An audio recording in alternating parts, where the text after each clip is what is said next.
Assalamualaikum warahmatullahi wabarakatuh. Perkenalkan, nama saya Nurul Fadilah dengan NIM E1F021105 dari kelas 1D. Adapun tujuan saya membuat video ini yaitu untuk memenuhi tugas UTS saya dalam mata kuliah perkembangan anak usia dini.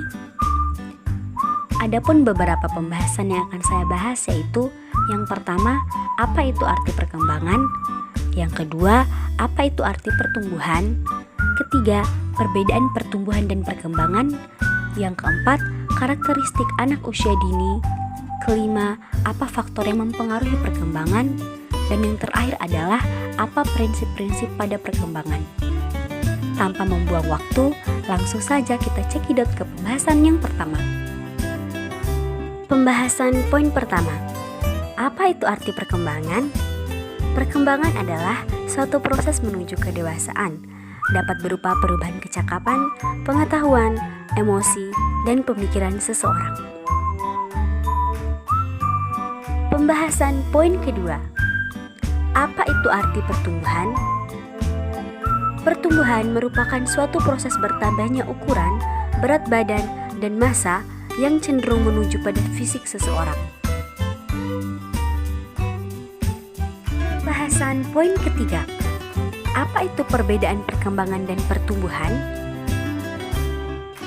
Pertumbuhan bersifat kuantitatif yang artinya pertumbuhan dapat dilihat atau diukur dengan angka seperti pertumbuhan berat badan, tinggi badan, atau biasanya cenderung ke bagian fisik lainnya. Pertumbuhan akan berhenti saat dewasa. Pertumbuhan juga dapat dilihat secara langsung tanpa pengamatan mendalam.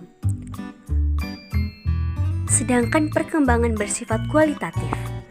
Jika kuantitatif dapat diukur dengan angka, maka kualitatif merupakan kebalikannya. Misalnya, perubahan dari struktur dan fungsi dari suatu organ.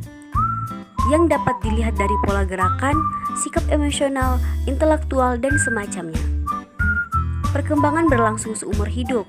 Perkembangan tidak bisa dilihat dengan kasat mata tanpa adanya penilaian menyeluruh terkait keahlian individu. Pembahasan poin keempat. Apa karakteristik perkembangan anak usia dini? Yang pertama, perkembangan manusia berlangsung bersifat lifelong atau seumur hidup. Yang kedua, perkembangan yang terjadi pada manusia berlangsung dengan prinsip multidimensional. Yang ketiga, perkembangan manusia terjadi secara multidireksional atau multiarah. Yang keempat, perkembangan terjadi secara plastis. Yang kelima, perkembangan yang terjadi juga secara konteksional atau sesuai dengan konteksnya.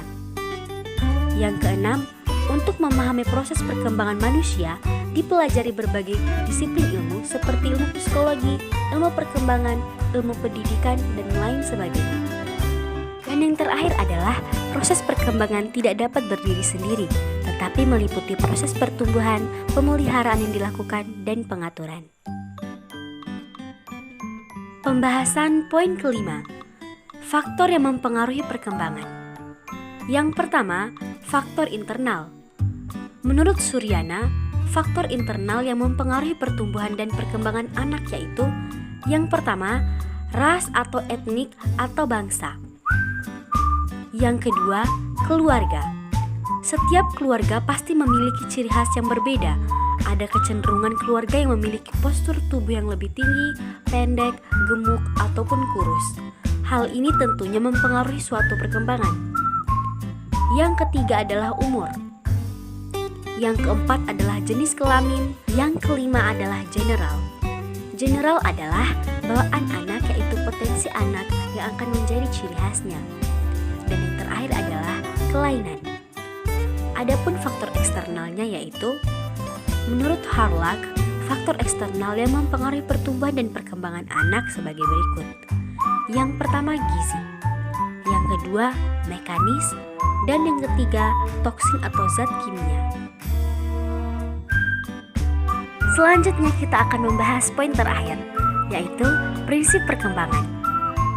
Adapun beberapa prinsip perkembangan, yang pertama, perkembangan yang alami manusia melalui proses yang teratur, memiliki sifat yang saling berurutan, rapi, dan kontinu. Yang kedua, proses perkembangan pada manusia mengikuti pola tumbuh kembang yang sama. Yang ketiga, perkembangan terjadi melalui urutan setiap tahap dapat diprediksi, walaupun muncul lama dan efek setiap tahap bervariasi pada setiap individu. Yang keempat, proses perkembangan peran belajar dapat membantu atau mengganggu proses maturasi bergantung pada apa yang dipelajari.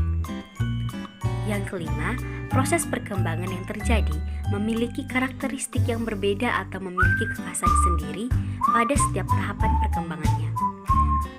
Yang keenam, perkembangan yang terjadi setiap tahapannya merupakan suatu proses yang never ending process atau tidak akan pernah berhenti sepanjang kehidupan manusia.